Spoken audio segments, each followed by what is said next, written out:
In New York City, there is a projected winner for the city's next mayor, Eric Adams. And let me be clear on this. I'm not creating a division between my firefighters, my police officers, my EMT, my teachers, my other civil servants. We are in this together.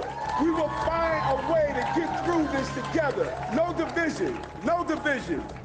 We need to honor them with pay equity. We need to honor them with the right standard of living. We need to show them the respect they deserve. We learned that from COVID-19. I respect those essential workers who are saying,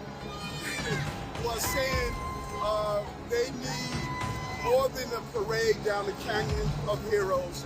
We need to march towards pay equity. Starting pay is about $18 an hour, plus 8 hours of overtime every 2 weeks. I believe, and the city council believes, that we're losing a lot of EMTs mostly because of the lack of pay parity. People can't afford being an EMT. Many of my colleagues say that they are waiting for the next opportunity.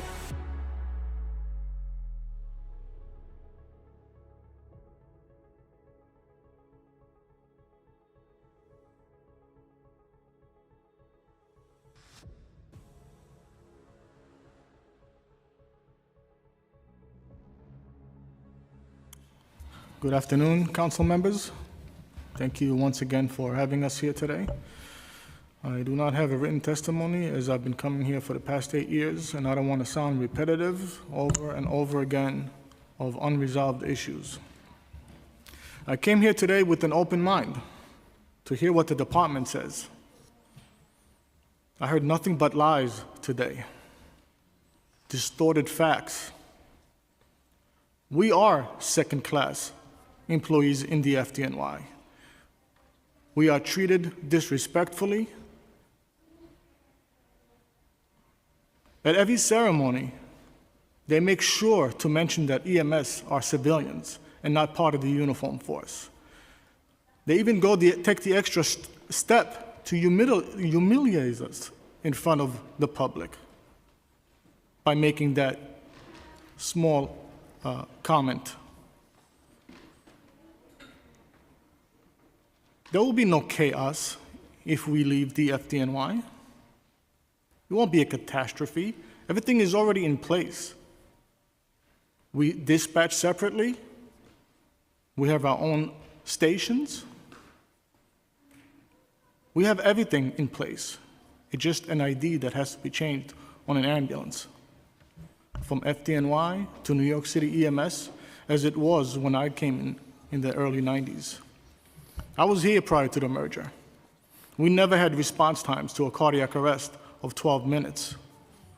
Or as I testified last month, of a father waiting while he's doing CPR on his son for 30 minutes before an ambulance arrived, ultimately succumbing to his death. We had a true medical career. EMS is not fire. EMS is a medical profession. My men and women were able to upgrade to a paramedic, a nurse, and a physician assistant. That was the career path for EMS professionals. As my colleague here mentioned, the only reason they want to keep us together is to keep those funds.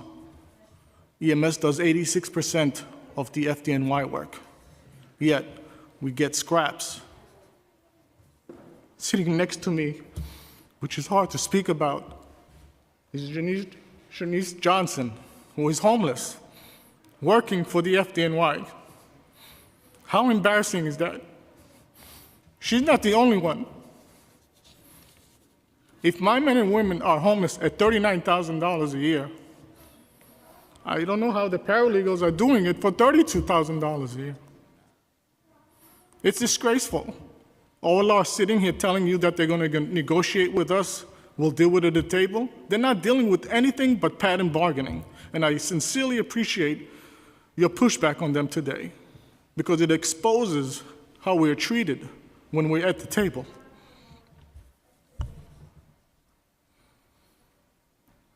We're not safer in the FDNY. Our own commissioner asked the governor to veto a bill that would protect our men and women. that respond alone to calls. His member was stabbed over 20 times. She succumbed to her death as well.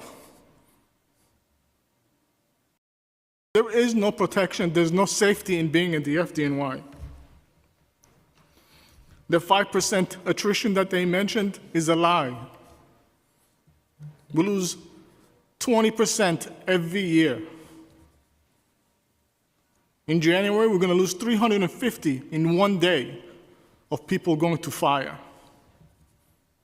I'm not knocking anybody who wants to be a fireman. That is an honorable job. They are true heroes. However, this job is a stepping stone for them to get there. There's an open competitive exam, and there's an EMS promotional exam. If you scored 100 on the open competitive exam, and I scored 70 on the promotional exam, I'm going to get called before you to be a firefighter. They're using us for our diversity. We are true stepchildren in the FDNY.